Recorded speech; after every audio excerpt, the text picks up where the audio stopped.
ಯಾರ್ರೀ ನೀವು? ನಮಸ್ಕಾರ ಮೇಡಮ್. ನಮಸ್ಕಾರ ಹೇಳಿ. ನಾನಿಲ್ಲಿ ಪಕ್ಕದ ಬೀದಿಯಲ್ಲಿ ಹೊಸ್ದಾಗಿ ಒಂದು ಬೇಕರಿ ಶಾಪ್ನ ಓಪನ್ ಮಾಡಿದ್ದೀನಿ ಮೇಡಮ್. ಆಹಾ. ಅದಕ್ಕೆ ಪ್ರಮೋಷನ್ಗೋಸ್ಕರ ನಮ್ಮ ಬೇಕರಿ ಪ್ರಾಡಕ್ಟ್ಸ್ನ ಮನೆ ಮನೆಗೆ ಹೋಗಿ ಫ್ರೀಯಾಗಿ ಕೊಟ್ಟು ಅವ್ರ ಫೀಡ್ಬ್ಯಾಕ್ಸ್ ಎಲ್ಲ ತೊಗೊತಾ ಇದ್ದೀವಿ ಮೇಡಮ್. ಹ್ಮ್.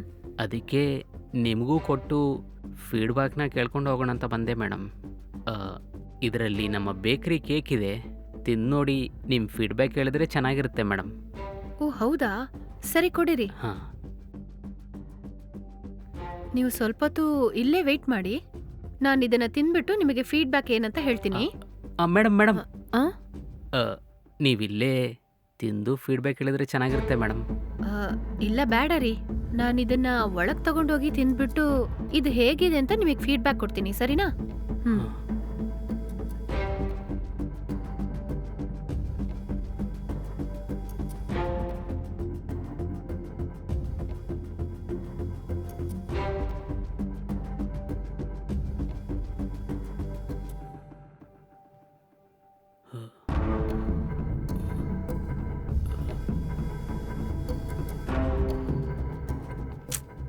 ಇವಳ ಪಾಡಿಗೆ ಕೇಕ್ ತಗೊಂಡು ಒಳಗೋಗ್ಬಿಟ್ಲು. ಇಷ್ಟೊತ್ತಾಯ್ತು, ತಿಂದ್ಲು ಇಲ್ವೋ ಗೊತ್ತಿಲ್ವೇ.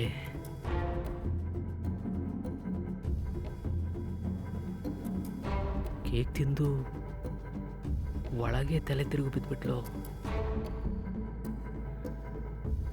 ಆಗಿದ್ದಾಯ್ತು, ಒಳಗೋಗಿ ನೋಡೋಣವಾ.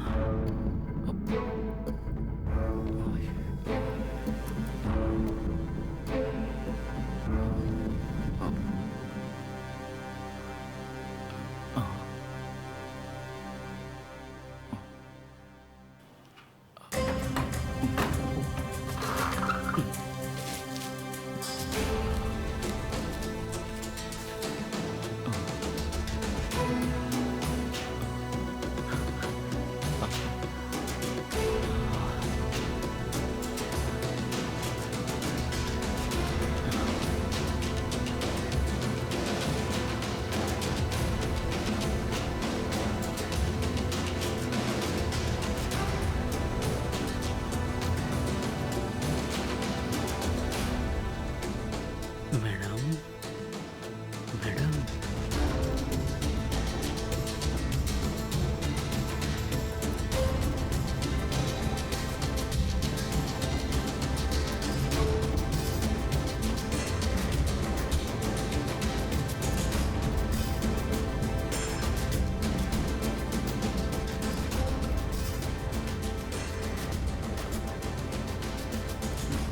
ಹ್ಮ್. ಹೇ, ಹಾಗಾದ್ರೆ ನೀನ್ ಕೇಕ್ ತಿಂದು ತಲೆ ತಿರುಗಿ ಬೀಳಿಲ್ವಾ? ಇಲ್ಲ ಕಣ. Hello police station. ಕೇಕ್ ಕೊಟ್ಟು ಹೆಣ್ಣು ಮಕ್ಕಳನ್ನ ಮೋಸ ಮಾಡೋ ಗ್ರೂಪಲ್ಲೊಬ್ಬ ಈಗ ನನ್ನ ಮನೆ ಹೊರಗಡೆನೆ ನಿಂತಿದ್ದಾನೆ. ಅಡ್ರೆಸ್ ಕಳಿಸ್ತೀನಿ ನಾನು, ನೀವು ಸ್ವಲ್ಪ ಬೇಗ ಬಂದ್ರೆ ಅವ್ನು ತಪ್ಪಿಸ್ಕೊಳ್ದೆ ಅರೆಸ್ಟ್ ಮಾಡ್ಬೋದು. ಹೀಗ್ ಸಿಕ್ಕಾಕೊಂತೀಯ ಅಂತ ನೀನ್ ಕನ್ಸಲ್ಲೂ ಅಂದ್ಕೊಂಡಿಲ್ವಲ್ಲ? ಹ್ಮ್ ಹ್ಮ್ ಬೇರೆ ಯಾರು ಅಲ್ಲ, ಪೊಲೀಸೇ ಬಂದಿದ್ದಾರೆ. ನಿನ್ನ ಕರ್ಕೊಂಡು ಹೋಗಕ್ಕೆ ಬಂದಿದ್ದಾರೆ. ಇವಾಗ ನೀನ್ ತಪ್ಪಿಸ್ಕೊಳಕ್ಕೆ ಯಾವ ಚಾನ್ಸು ಇಲ್ಲ. ಇಲ್ಲಿವರೆಗೂ ನೀನು ಕೇಕ್ ಕೊಟ್ಟು ಎಷ್ಟು ಹೆಣ್ಣು ಮಕ್ಕಳ ಬಾಳನ್ನ ನಾಶ ಮಾಡಿರ್ತೀಯ. ಮಾಡಿದ ಪಾಪಕ್ಕೆ ನೀನ್ ಜೈಲಿಗೆ ಹೋಗಿ ಚೆನ್ನಾಗಿ ಅನುಭವಿಸು.